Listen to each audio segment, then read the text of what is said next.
"Don't get on that train!" the young black intern screamed as she grabbed the cold-hearted CEO's suit just seconds before he stepped onto the luxury train. Everyone froze. Security rushed toward her, but Ariana Brooks wasn't trying to embarrass the powerful billionaire standing in front of her. She was trying to save his life. What nobody knew was that a deadly secret buried inside the company's railway system was about to change everything. Before we begin, comment below and tell me where you're listening from tonight. And if you enjoy emotional stories like this, don't forget to subscribe for more powerful stories every day. Cold rain drifted through downtown Chicago in thin silver lines, turning the streets into mirrors of red brake lights and towering glass buildings. Lake Michigan winds pushed against the elevated train tracks hard enough to make the steel hum softly over the city. Above the river, giant digital billboards flashed the same name over and over again, Northline Transit Group, the company that was about to change American transportation forever. Inside the 62-floor headquarters, people moved quickly, spoke quietly, and watched the clocks like time itself had become expensive. In 72 hours, Northline would unveil the first interstate high-speed rail system in the country, a $4 billion project that investors had already called the future of modern transit. And somewhere deep inside that future, hidden behind polished presentations and billion-dollar promises, a dangerous flaw was waiting patiently. Ariana Brooks arrived at 6:12 that morning, carrying a paper cup of coffee that had already gone cold. She was 23 years old, tall and slim, with deep brown skin and tired eyes that always looked like they had slept less than they deserved. Her curly hair was pulled tightly into a neat high bun, practical rather than fashionable, and she wore the same style every day, a white button-up shirt, dark slacks and worn black shoes, polished carefully enough to hide how old they really were.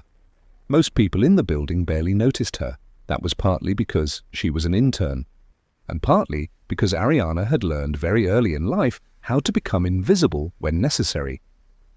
She moved quietly through the operations floor, carrying data folders against her chest, while employees twice her age walked around discussing investor calls and launch projections without ever making eye contact with her. Her desk sat near the back wall beside a printer that jammed every other hour. The placement felt symbolic somehow. Temporary people were always placed near things nobody cared about fixing. Still, Ariana watched everything. She noticed patterns other people ignored, timing irregularities, schedule inconsistencies, error logs buried beneath harmless system language. Her father used to say that machines spoke constantly. Most people simply never learned how to listen. Her father had been a railway systems engineer before he died 4 years earlier. Ariana still carried his old silver USB drive in her bag every day. The metal casing was scratched near one corner, and the cap no longer fit properly, but she treated it carefully anyway. Sometimes, during difficult moments, she touched it unconsciously through the fabric of her bag, like a person touching a cross necklace during turbulence. No one at Northline knew she carried it. No one knew much about her at all. At 7:03, her phone vibrated twice against the desk. Malik, she answered immediately. "You're supposed to be in class," she whispered. On the other side came the voice of her younger brother, low and defensive already. "I got suspended." Ariana closed her eyes, slowly. Malik Brooks was 12 years old and carried anger the way other boys carried backpacks, constantly, heavily, and usually because someone older had handed it to him too early. He was thin for his age, with sharp cheekbones and restless hands that never stayed still when he was upset. Their father's death had affected him differently than it affected Ariana. She became quieter. Malik became louder. "What happened?" she asked carefully. He was messing with Tyler again. Who? That 8th grade kid, the one who stutters. Ariana leaned back in her chair. "And you hit him?" A pause. "Yeah." Another pause. "He deserved it." Ariana rubbed the bridge of her nose. From across the room, two senior analysts argued over projected maintenance costs while a television mounted near the ceiling displayed Northline stock numbers climbing steadily upward. None of it felt connected to the reality sitting inside her phone. "I'll deal with it after work," she said softly. "You mad?" She looked down at the USB drive partially visible inside her bag. "No," she said finally. "But next time, try using words first." He punched Tyler first. Ariana almost smiled despite herself. Still. After the call ended, she sat quietly for a moment, staring at the rail traffic data moving across her monitor. Then she noticed something strange. Platform synchronization delay. Northbound test route.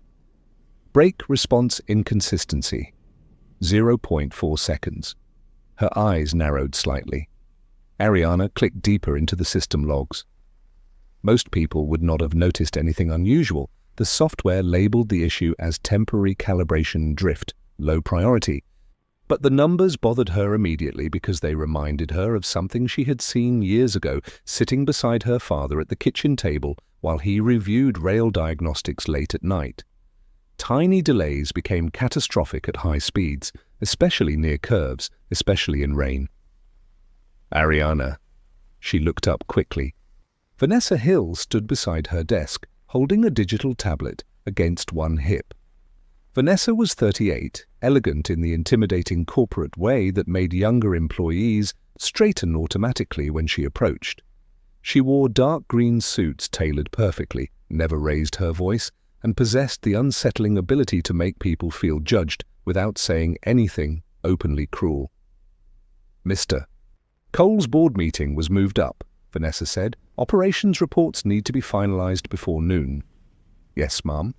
Vanessa glanced briefly at Ariana's monitor. "You're still reviewing test route diagnostics?" "There's a synchronization issue on the northbound. The engineering department already cleared it." Vanessa's tone ended the conversation before it properly began. Then she walked away. Ariana stared after her. Somewhere nearby, thunder rolled softly across the city. By noon, the rain had become heavier. Water streamed down the massive glass walls of Northline headquarters, while television crews gathered outside the building preparing coverage for the upcoming rail launch. Investors, politicians, transportation officials, everyone wanted to be attached to the project before history officially declared it important. And at the center of all of it stood Ethan Cole. Ariana saw him for the first time that afternoon from across the executive corridor. He moved through the building surrounded by assistants, legal advisors, and security personnel, yet somehow still looked alone. Ethan Cole was 32 years old, tall, broad-shouldered, and sharply dressed in charcoal suits that made him look more like a politician than a transit executive. His dark hair was always perfectly controlled, except for one small section near the front that refused to stay in place by the end of long days. People called him cold because he rarely smiled in public, but the truth was more complicated. Ethan had spent the last 3 years carrying a company that investors expected to fail after his father's death. Every delay became a headline. Every technical problem became ammunition for the board members quietly waiting for him to lose control. Pressure had sanded something softer out of him long ago. As he passed through the corridor, employees stepped aside automatically. Ariana noticed something strange then. He looked exhausted, not physically, structurally, like a bridge carrying more weight than it was designed to hold. For one brief second, Ethan glanced toward the operations floor and his eyes passed directly over Ariana without recognition. Then he disappeared into the elevator. At 5:40 p.m., Ariana left headquarters and took the train downtown for her second job at Central Union Station. The station was louder than the corporate offices, warmer somehow, despite the concrete floors and constant announcements echoing overhead. Travelers dragged luggage through puddles, while conductors shouted boarding information across crowded platforms. Ariana worked evening maintenance support there 4 nights a week. It barely paid enough, but barely enough still mattered. By 8:15 p.m., the rainstorm had intensified into something dangerous. Wind rattled the station windows hard enough to draw nervous glances from passengers. Overhead, monitors flickered occasionally under electrical strain. Ariana stood near platform 12, reviewing incoming maintenance data, when a flashing alert appeared suddenly across one of the service screens. Northbound test run active. Delta 9. Brake calibration enabled. Her stomach tightened instantly. No. She stepped closer. The synchronization drift had increased. 0.7 seconds now, at standard speed, may be survivable. At high-speed testing through the northern curve. Potential derailment. A station technician walked past carrying equipment. Which train is running the test route tonight? The Vanguard Executive run, he answered casually. VIP evaluation. Ariana felt cold immediately, because she remembered hearing Vanessa mention earlier that afternoon that Ethan Cole planned to personally attend the demonstration run for investors. Her eyes snapped toward the boarding platform. And there he was. Ethan stood beneath the station lights wearing a dark overcoat over his suit while executives and reporters moved around him preparing for departure. Security teams kept civilians back behind retractable barriers.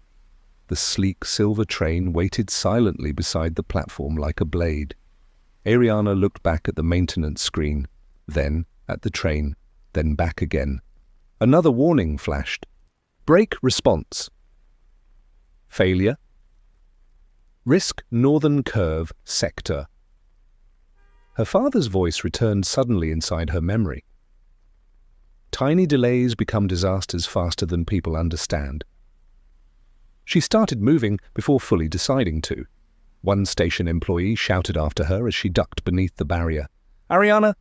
Security noticed immediately. She barely heard them. The train doors began opening. Ethan stepped toward the VIP entrance, and Ariana saw the future with horrifying clarity. Steel leaving tracks, shattered glass, fire against rainwater. Sir! One guard shouted, too late. Ariana ran directly across the platform, shoes slipping slightly against wet concrete. Don't get on that train! Her voice cracked across the station, louder than the thunder outside. Every conversation stopped. Passengers turned. Security froze half a second too long from sheer confusion. And before Ethan Cole could react, Ariana grabbed the sleeve of his expensive dark coat with both hands and pulled him backward hard enough to nearly lose her balance herself. The entire platform fell silent, because everyone there recognized the man she had just touched, the CEO of Northline Transit Group. And Ariana Brooks, the invisible intern nobody ever noticed, was standing in front of him breathing hard beneath the station lights while rain hammered against the glass ceiling overhead. Ethan stared at her. Not angry yet, just stunned. And somewhere far beyond the station, hidden inside darkness and rain, a train signal changed from green to red. The station remained silent for exactly 3 seconds after Ariana grabbed Ethan Cole's coat. Then everything exploded into motion. Security officers rushed forward through the crowd, while confused passengers stepped backward from the platform edge. Rain hammered the glass ceiling overhead, hard enough to sound like static. Somewhere farther down the station, a child started crying. Ariana released Ethan's sleeve slowly, realizing only now what she had done. 2 security guards reached her first. One of them, a broad man with tired eyes named Curtis Bell, grabbed her wrist carefully but firmly. Curtis was in his early 50s, built like someone who had spent decades standing between chaos and important people. Unlike most security personnel at Northline, he did not look angry. He looked concerned. "What the hell is wrong with you?" another guard snapped. "She's not wrong," Ariana said immediately, breathing hard. "The train can't make the northern curve safely." "That's enough," the second guard barked. But Ethan still had not moved. He stood near the open VIP carriage, staring at Ariana with an unreadable expression. Rainwater from the platform edge reflected against his polished shoes, while executives behind him whispered nervously into phones. For one strange moment, Ariana had the feeling he was not embarrassed. He was calculating. A station engineer suddenly came running down the platform carrying a tablet. His grey maintenance jacket was half-zipped, exposing a stained thermal shirt underneath.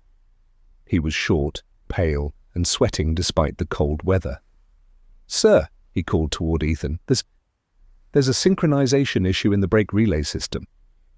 The platform grew even quieter. Victoria Hale arrived 20 seconds later. She moved through the crowd with the speed and precision of someone who considered hesitation a weakness. Victoria was 46 years old, tall and sharply angular, with silver blonde hair cut just above her shoulders and eyes that rarely softened when looking at people. Years earlier, she had survived a hostile corporate merger that destroyed half her executive team and taught her a lesson she never forgot. Emotion was expensive. Control was profitable. Tonight, she wore a dark navy coat over a black suit and carried herself with the calm fury of a person already deciding who deserved blame. "What happened?" she asked coldly. No one answered immediately. Then the engineer cleared his throat. The Delta 9 calibration drift increased during weather exposure. The emergency diagnostics flagged instability near the north curve. Victoria's eyes moved instantly toward Ariana. "You stopped the launch because of her?" "She saw the logs first," Curtis admitted carefully. Victoria looked at Ariana the way wealthy people sometimes looked at broken machinery, not hateful, merely inconvenienced. "And how exactly," she asked, "does an intern gain access to restricted maintenance diagnostics?" Ariana opened her mouth. "She works station support," Curtis interrupted quietly. "The data was visible on a public maintenance screen." Victoria ignored him. This demonstration involved federal transportation observers, investors, and press coverage. "Do you understand the damage this creates?" "The train could have derailed," Ariana replied. "You are not an engineer." "No," Ariana said. "But my father was." Something shifted briefly behind Ethan's expression at that sentence. Small, almost invisible, but there. Victoria noticed it immediately. "The demonstration is cancelled," she announced sharply.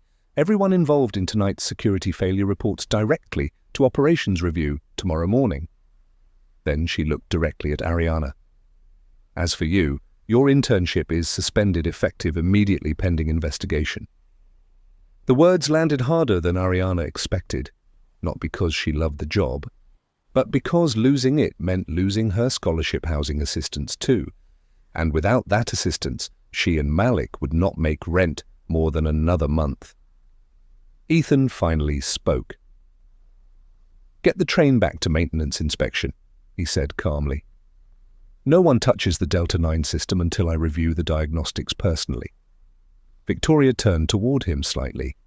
"Ethan, this delay is already going to affect market confidence. We cannot afford another schedule disruption. We also can't afford a derailment." His tone remained level, but something beneath it had hardened. For the first time that night, Victoria said nothing back. An hour later, Ariana sat alone in a small security office near the lower station corridor, while supervisors reviewed incident reports outside. The fluorescent lights buzzed overhead. Her white shirt sleeve was still damp from rainwater and security fingerprints. Her phone vibrated again. Malik. "You watching the news?" he asked immediately. Ariana frowned. "What news? You're literally on TV." She closed her eyes. Of course she was. Malik continued before she could respond. "They're saying some woman attacked the North Line CEO." "Malik? Was it cool?" "No." A pause. "A little bit cool, though?" Despite everything, Ariana laughed once under her breath. That was the problem with Malik. Even after losing their father, even after years of instability, something reckless and bright inside him refused to die completely. "What are you doing awake?" she asked. There was static briefly on the line. Then she heard the familiar clicking sound of tools. "Nothing." "Malik?" Another pause. "I'm fixing Dad's radio." Ariana straightened slightly. The old railway radio sat in their apartment closet for years after their father died.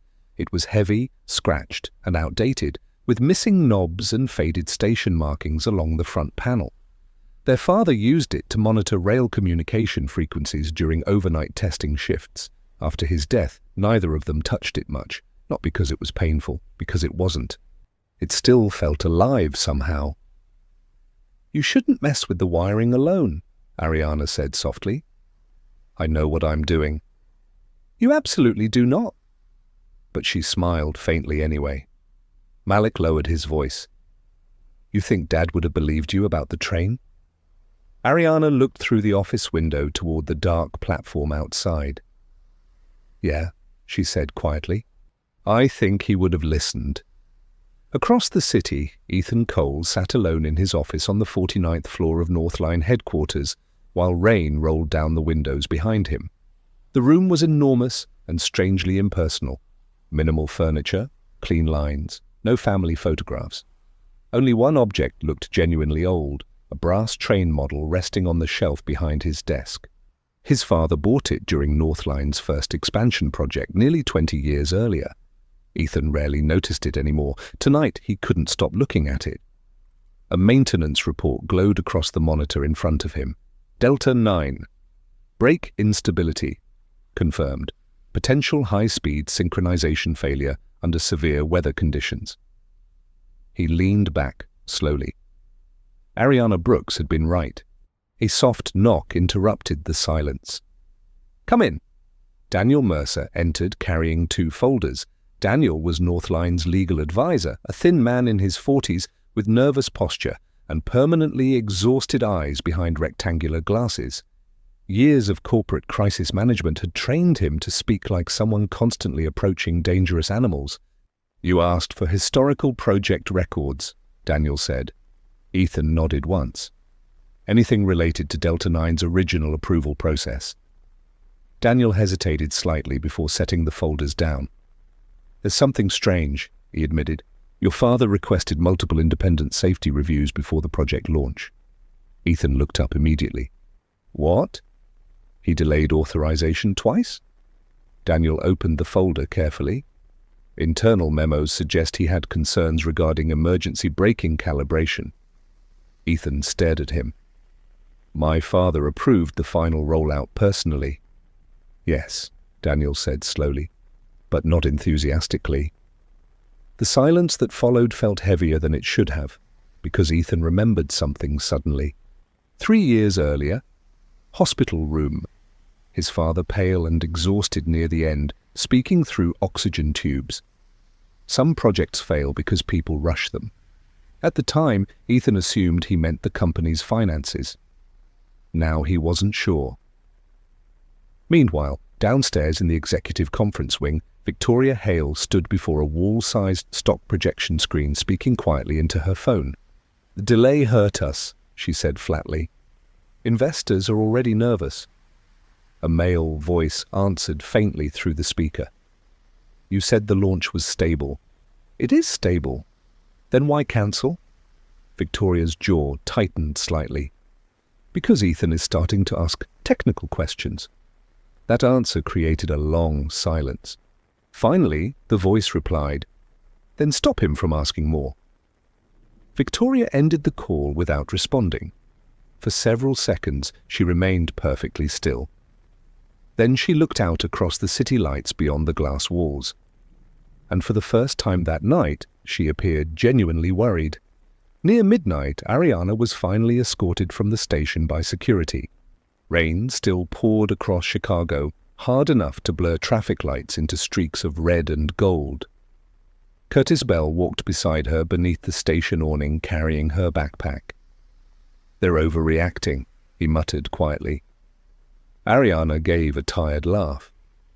"Feels like they're reacting exactly enough." Curtis handed her the bag. "You embarrassed important people. That usually costs more than mistakes." She looked down at the pavement. Then after a moment, she said softly, "The system's still unstable?" Curtis frowned slightly. "What?" Ariana looked back toward the station. "The brake issue isn't random. If Ethan Cole actually wants to know why the train failed." She hesitated. Tell him to review the Delta 9 update package. Whoever wrote it never tested the system in real field conditions.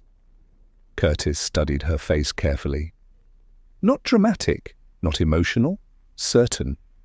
Then Ariana adjusted the strap of her bag and walked alone into the rain while station lights glowed behind her like something distant and unreachable. And high above the city, inside an office filled with unfinished reports and old company secrets, Ethan Cole reopened the Delta 9 project files for the first time in years. Chicago looked colder after midnight. Rainwater clung to the train tracks in long silver reflections, while distant station lights flickered through low clouds drifting over the city. The storm had weakened, but the wind remained sharp enough to rattle old windows and shake loose sounds from buildings that usually kept their secrets hidden. Inside Northline headquarters, most of the executive floors had gone dark. But Ethan Cole was still awake. He sat alone in the operations review room with his suit jacket folded across the back of a chair and 3 separate diagnostic reports spread across the conference table. Half-drunk coffee sat untouched near his elbow. The digital clock on the wall read 1:43 a.m. He had reread the Delta 9 calibration files 7 times already, and every time the same thing bothered him. The emergency temperature warnings had been manually suppressed during the latest software revision, not removed completely, buried. The distinction mattered because removing a warning created questions. Hiding it created plausible deniability. Ethan leaned back slowly, rubbing one hand across his jaw. He had inherited his father's height and sharp features, but not his ease around people. Richard Cole had been the kind of man who remembered mechanics' birthdays and janitors' names. Ethan remembered numbers more easily than faces, deadlines more easily than conversations. Tonight, for the first time in months, he felt something unfamiliar creeping into his thinking. Distrust. A soft knock interrupted the silence. Daniel Mercer stepped into the room carrying another archive box under one arm. His tie had disappeared hours ago, and exhaustion had softened his already nervous posture even further. "I found the earlier review records," Daniel said quietly. "Most of them weren't in the main database." Ethan looked up immediately. "Where were they?" "Archived manually." That answer settled heavily between them. Daniel placed the box on the table carefully. Someone moved the original Delta 9 evaluations out of the active system about 6 years ago. Ethan opened the folder on top. Inside were handwritten notes from senior rail engineers, weather condition stress reports, and 3 separate recommendations delaying implementation until further field testing could be completed. All denied. Signed approval, Victoria Hale. Ethan stared at the signature for a long moment. She overrode engineering concerns herself? Daniel hesitated. Looks that way. Outside the conference room windows, lightning flashed faintly over the city skyline. Ethan closed the file slowly. For years he had trusted Victoria because she survived every crisis Northline faced. Investors respected her. Board members feared her. When his father died, she was the one who kept the company stable, while Ethan learned how to carry responsibilities that arrived too early and all at once. But now, small pieces stopped fitting together correctly. And once that feeling started, it spread into everything. Across the city, Ariana Brooks sat cross-legged on the floor of her apartment with her father's old USB drive plugged into a second-hand laptop that hummed loudly every few minutes from overheating. The apartment itself was small but carefully maintained. The kitchen paint had started peeling near the ceiling, and one cabinet door hung slightly crooked, but everything was clean. Their father used to say hard times became harder when people stopped taking care of small things. Malik sat beside her, wearing oversized headphones around his neck and holding the old railway radio across his lap.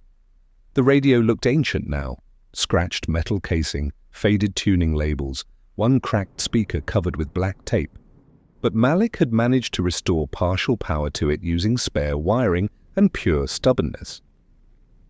"What exactly are we looking for?" he asked. Ariana clicked through another folder. I don't know yet. The USB contained hundreds of technical documents.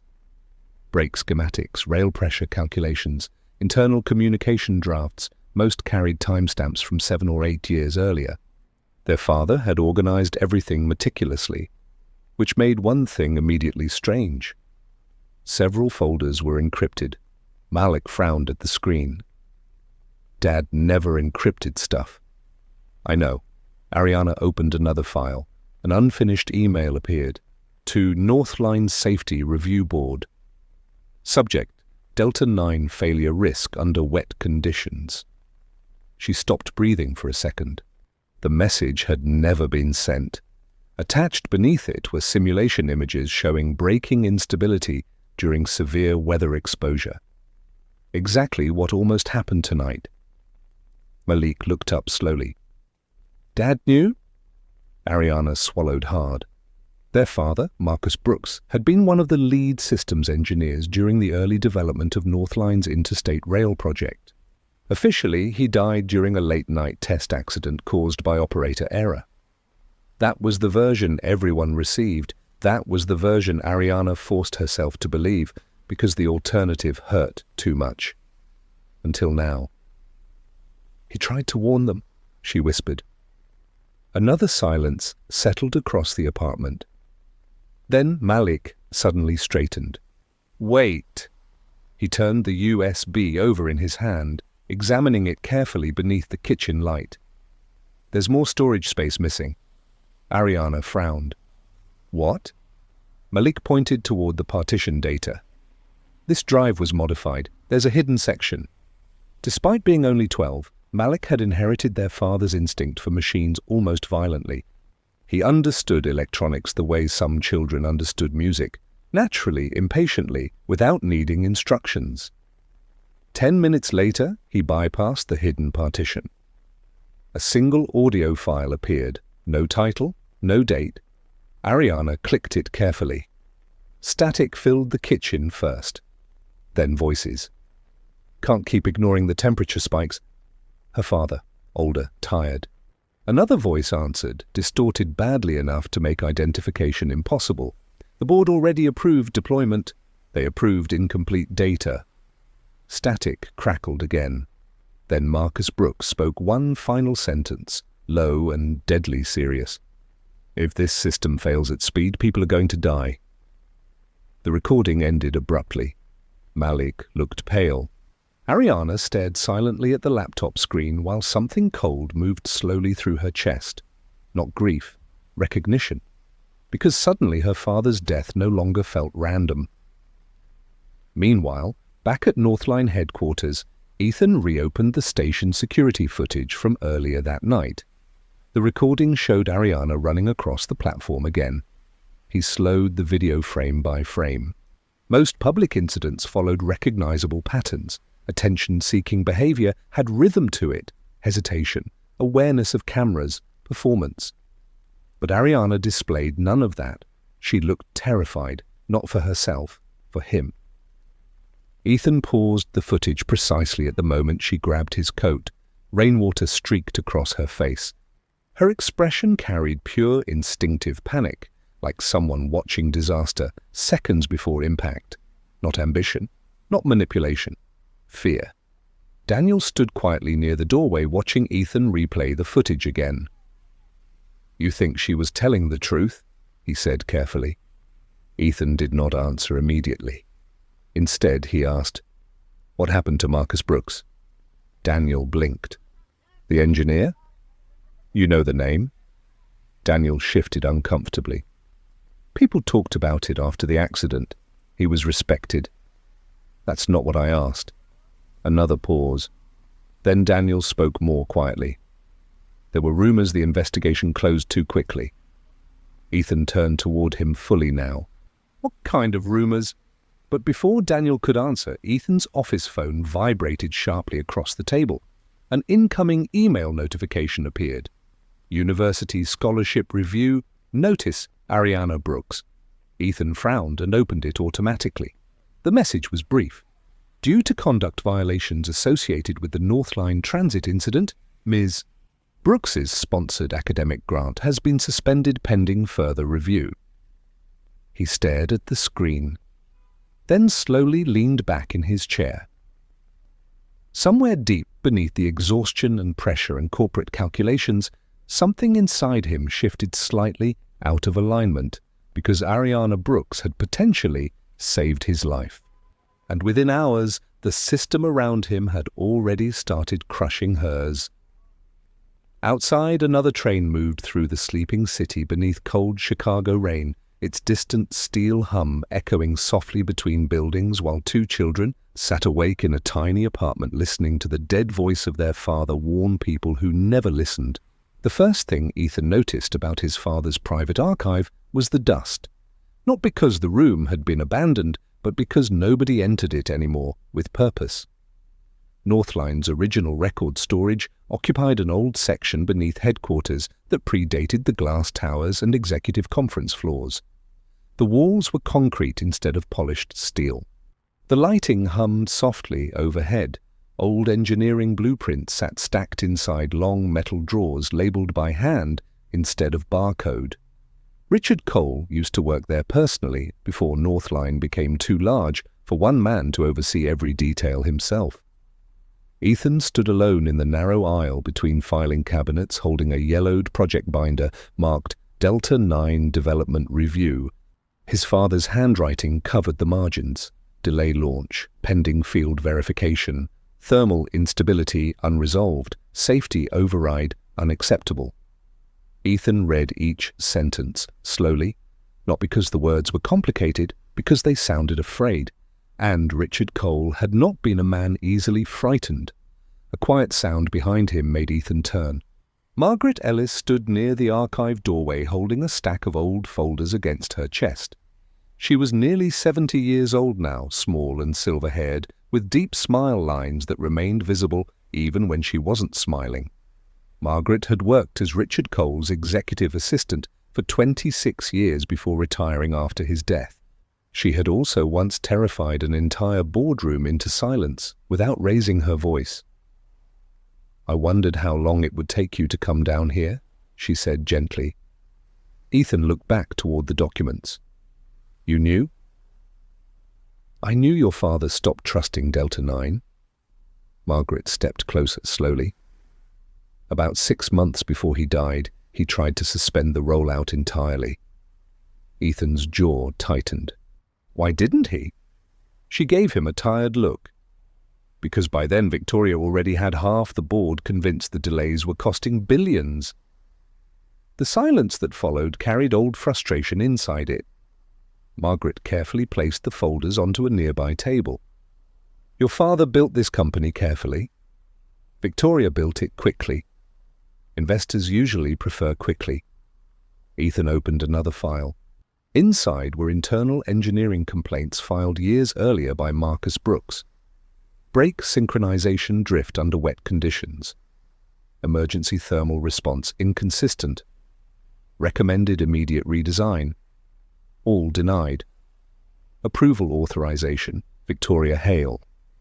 Ethan stared at the pages while a cold heaviness settled into his chest. She buried all of this. Margaret nodded once. She buried worse after the accident. That made Ethan look up immediately. Margaret hesitated. "When Marcus Brooks died during the field test, your father didn't believe the official report." Her voice softened slightly. "He thought someone pushed the system beyond safe operating conditions to force approval." Ethan's expression darkened. "And Victoria blamed Marcus." "She said operator error protected the company from federal investigation." Margaret looked away briefly toward the old archive shelves. "Your father hated himself for signing the final report." For several seconds, Ethan said nothing.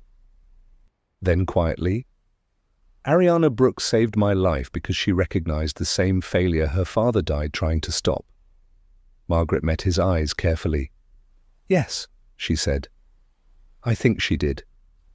Outside, Chicago's south side carried the muted orange glow of late-evening streetlights reflecting across wet sidewalks and aging apartment windows.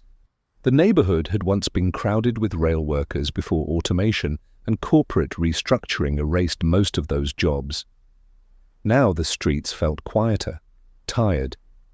Ethan parked 3 buildings away from Ariana's apartment. Not because he feared recognition, because he wasn't sure why he came. He climbed the narrow stairwell, carrying a paper bag of takeout food he immediately realized looked absurdly expensive compared to the building around him. Before he could knock, the apartment door opened halfway. Malik stood there holding a screwdriver. The boy's expression darkened instantly. "You!" Ethan blinked once. Up close, Malik looked even younger than he sounded over the phone. Thin shoulders, curious eyes, too much intelligence hidden beneath defensive anger. He wore an oversized hoodie with grease stains near the sleeves from repairing electronics. "I'm here to talk to your sister." Malik crossed his arms immediately. "No." Ariana's voice came from inside the apartment. "Malik." "He's rich," Malik answered, like that explained everything. "It kinda does," Ariana admitted tiredly. Then she appeared behind him. She had changed into grey sweatpants and an old white t-shirt, her hair no longer tied tightly into the perfect bun she wore at work. Loose curls framed her face now, making her look younger and more exhausted at the same time. For a moment, Ethan barely recognized her without the corporate environment around her. Not invisible, just human. Ariana opened the door wider reluctantly. "You should probably come in before my neighbors think I'm being audited." The apartment smelled faintly like garlic and laundry detergent. Small kitchen, second-hand furniture, engineering textbooks stacked beside unpaid bills near the counter. But it also felt warm in a way Ethan's penthouse never did. Malik never stopped glaring at him. Not openly hostile, protective. The kind of distrust children learn too early after watching adults fail repeatedly. Ariana noticed it too. "Malik. He works for Northline." "He owns Northline," Malik corrected sharply. "That's somehow worse," Ariana muttered. To Ethan's surprise, that almost made him laugh. Dinner happened awkwardly at first. Ariana reheated leftover pasta, while Ethan sat at the tiny kitchen table, looking strangely oversized inside the cramped apartment. Malik refused conversation entirely and focused on repairing the old railway radio beside his plate. Eventually, Ethan asked quietly, "How long have you been fixing electronics?" Malik shrugged. "Since Dad died." The answer landed harder than intended. Ariana changed the subject quickly. "Why are you really here?" Ethan looked at her across the table. "Because you were right." The room went still. "I reviewed the original Delta 9 files," he continued. "Your father tried to stop deployment. My father tried too." Ariana stared at him carefully without speaking. Ethan leaned forward slightly. "Victoria Hale buried the safety reports after the accident." Malik's screwdriver stopped moving. For several seconds, nobody spoke at all. Then Malik said quietly, "So rich people killed our dad and promoted each other afterward." "Malik?" Ariana warned softly. But Ethan shook his head once. "No," he said honestly. "That's not entirely inaccurate." Something shifted after that. Not trust, but honesty. And honesty was usually where trust began. Later that evening, while Malik cleaned dishes loudly enough to communicate continued disapproval, Ariana returned to the old laptop near the couch and reopened her father's USB files. One folder remained partially corrupted. She spent nearly 20 minutes rebuilding damaged file fragments before finally opening a set of blueprints labeled Emergency Brake Redundancy System, M. Brooks. Ariana froze. The design displayed an entirely separate backup synchronization process capable of preventing catastrophic brake drift even during thermal failure. Her father had already solved the problem years ago. He just never got the chance to finish implementing it. Ethan stepped beside her silently. Together they stared at the screen glowing softly inside the dark apartment. And for the first time since his father's death, Ethan understood something terrible. The future of Northline had been built on the burial of men who tried to protect people. The morning of the contract signing arrived beneath clear skies and dangerous optimism. Chicago's financial district glittered under pale sunlight, while news vans lined the streets outside Northline headquarters. Investors had flown in from 3 countries. Transportation officials filled the upper conference floors. Every business network in the country was preparing to broadcast the announcement live. A $4 billion interstate rail expansion, the largest deal in Northline history. Inside the executive preparation room, assistants moved quickly between garment racks, presentation screens, and security checkpoints, while stock analysts refreshed market projections every few seconds like people waiting for a storm to either pass or destroy everything. Victoria Hale looked perfectly composed. She stood near the mirrored wall, adjusting the sleeve of her charcoal grey blazer with precise movements. Her expression carried the same controlled calm she brought into every crisis, but beneath it, something sharper had emerged over the last 48 hours. Urgency. Because Ethan had become unpredictable, and unpredictable men were dangerous in rooms full of money. Media attendance exceeded expectations, one assistant informed her nervously. Victoria nodded once. Good. The young assistant hurried away immediately. Most employees feared Victoria without fully understanding why. She rarely yelled, rarely insulted anyone directly. But 20 years in corporate warfare had turned her into someone who could end careers using only timing and silence. Across the building, Ethan stood alone in his office looking down at the city below. He had not slept. The evidence folders rested across his desk beside Marcus Brooks's hidden audio file and the original Delta 9 engineering reports. The entire future of Northline sat compressed into paper, recordings, and signatures. Daniel Mercer entered quietly carrying another tablet. The board still thinks this is a standard contract announcement, he said carefully. Ethan nodded faintly. That's because it was. Daniel hesitated. If you do this publicly, stock prices will collapse. I know. There'll be lawsuits, federal investigations, investors pulling support. Ethan finally looked at him. And if we don't? Daniel said nothing, because both men already knew the answer.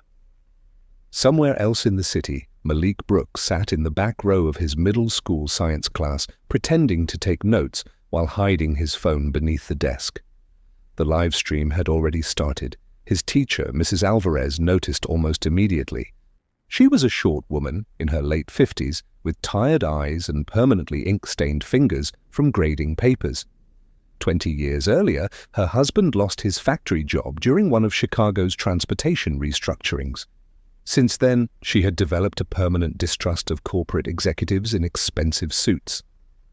Malik, she warned softly. He looked up guiltily. Then she noticed the live stream headline on his phone. Northline Historic Transit Announcement.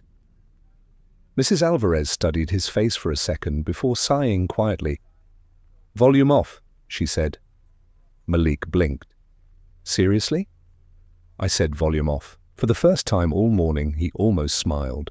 At exactly 11 a.m., the boardroom doors opened.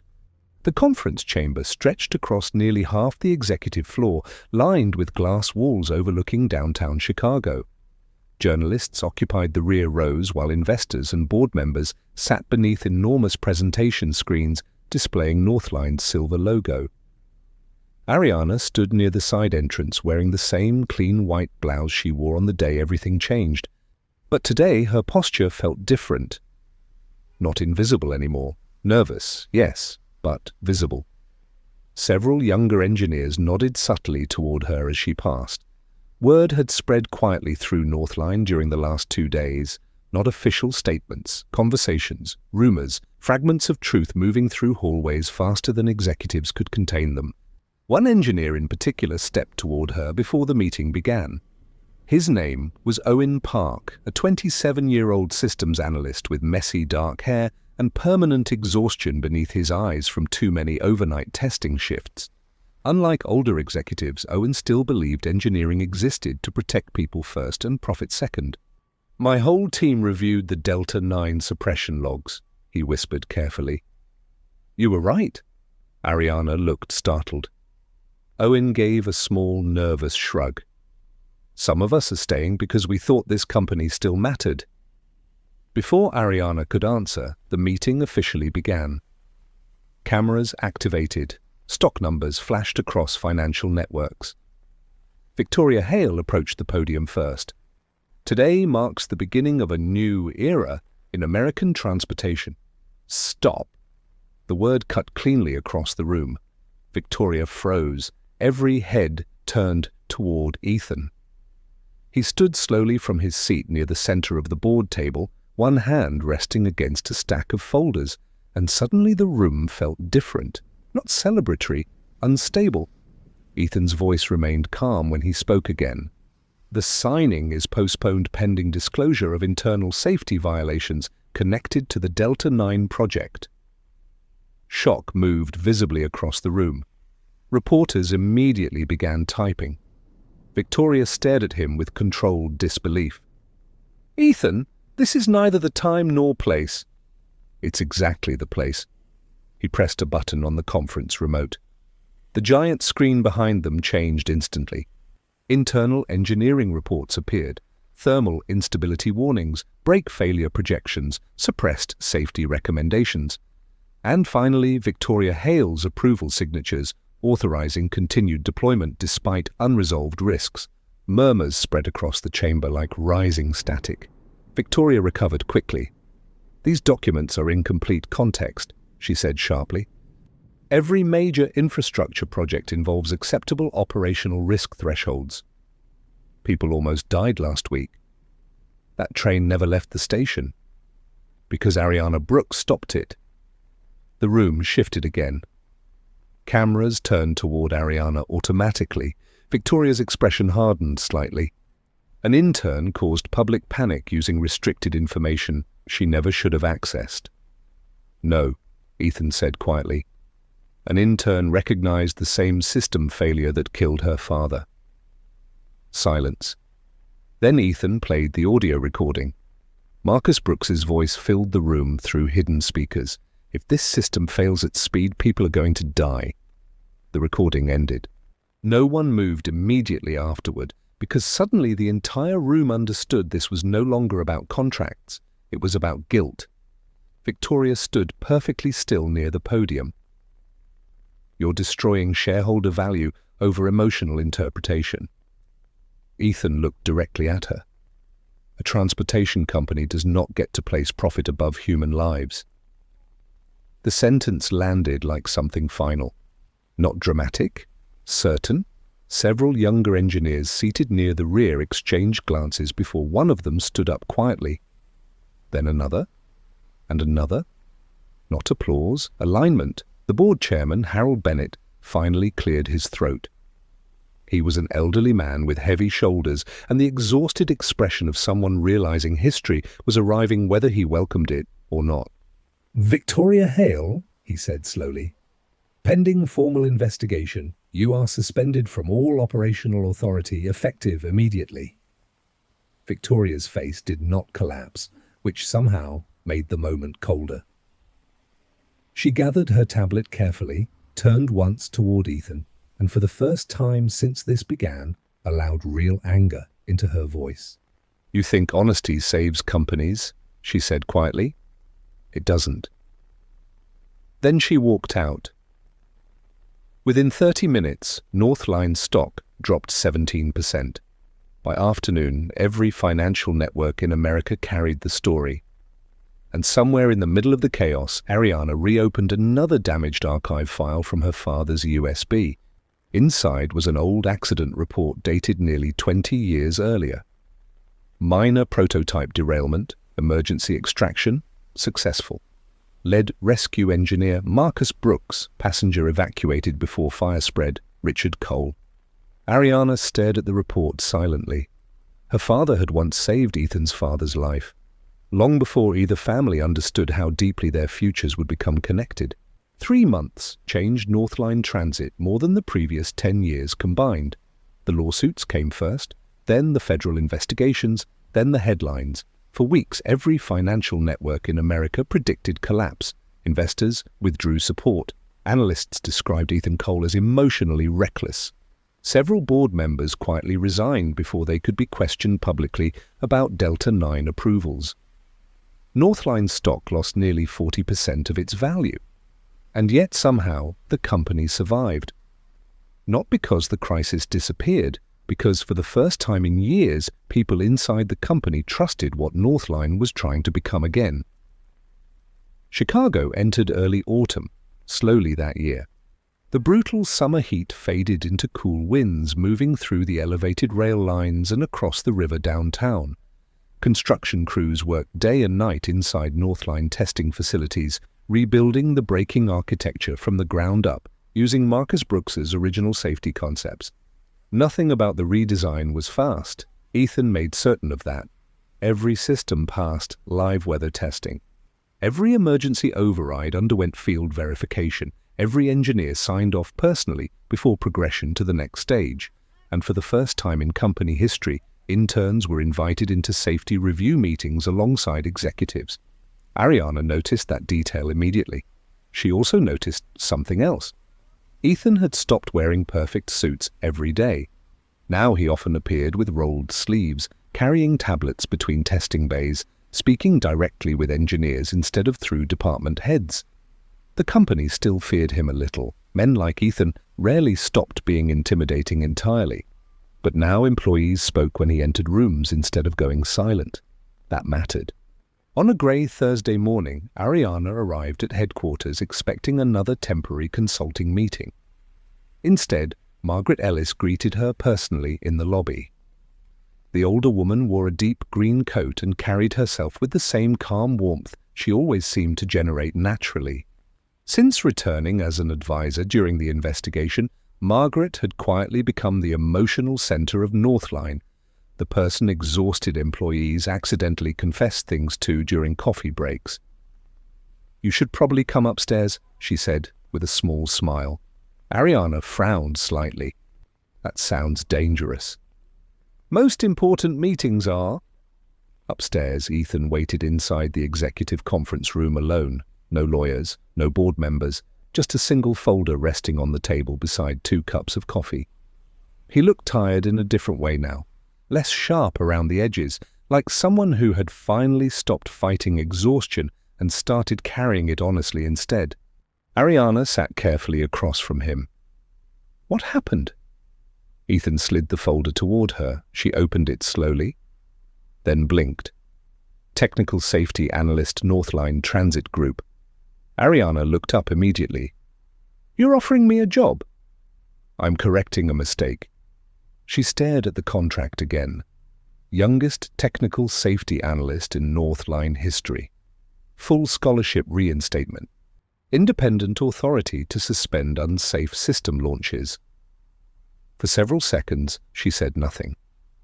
Not because she didn't know what to say, because she remembered standing in the rain outside the station 3 months earlier, believing her future had ended. Ethan leaned back slightly. "You were willing to stop a train full of executives by yourself. That's either extremely irresponsible or exactly the kind of person this company needs." Ariana laughed once quietly before she could stop herself. It surprised both of them. Later that afternoon, Malik nearly knocked over an entire kitchen chair when Ariana told him. "She got what?" Their apartment looked brighter these days, though almost nothing inside it had changed physically.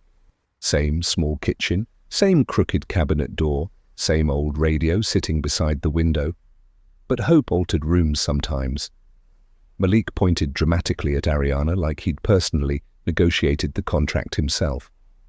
"I told you they needed you. You also told me Ethan looked like a villain in a train movie." He kinda did at first.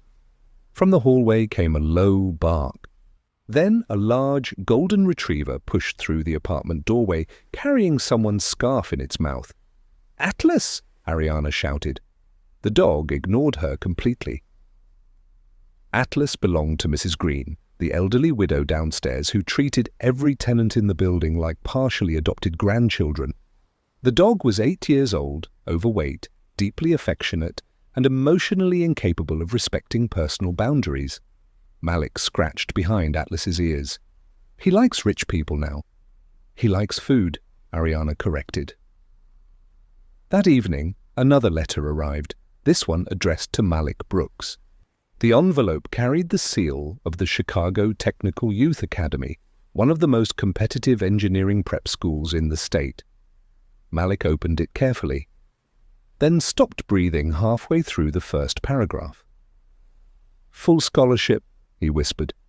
Ariana covered her mouth instantly. The recommendation letter attached beneath it was signed personally by Ethan Cole. Malik looked conflicted immediately. "He's still weird."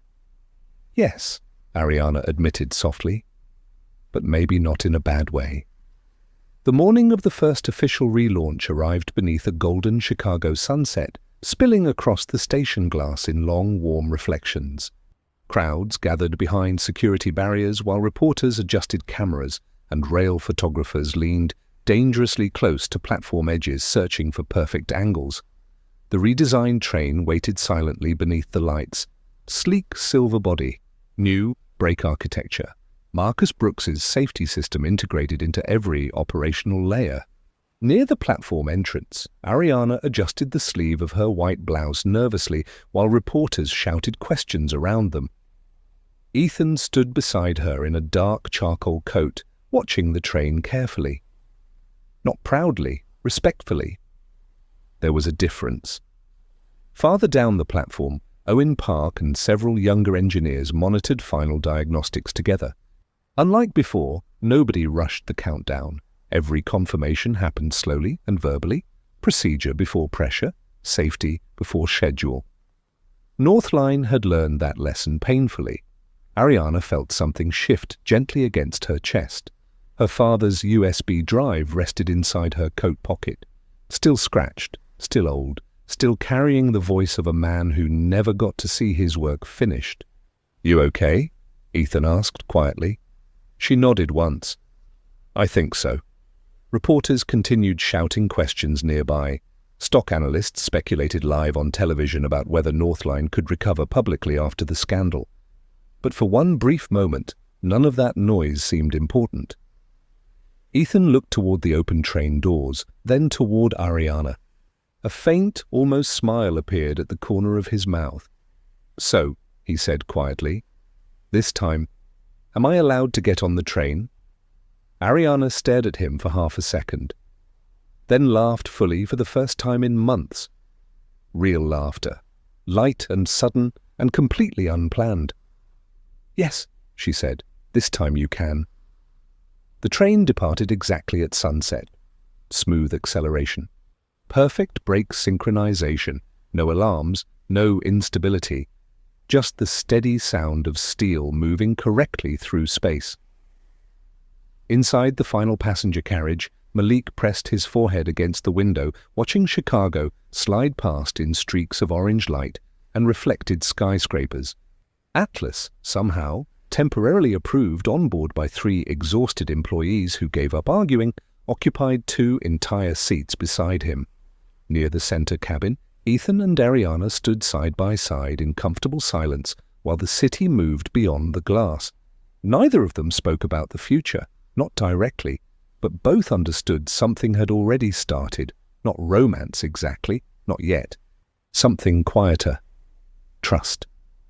Outside, the tracks stretched forward beneath the darkening sky, while the first Northline train built on truth instead of buried mistakes carried its passengers safely home. And inside Ariana's coat pocket, the old USB remained close to her heart like proof that some people, even after they are gone, continue guiding the world forward long after their voices disappear. Sometimes the people who save our lives are the ones the world barely notices. Ariana was just an intern, quiet, overworked, invisible to almost everyone around her.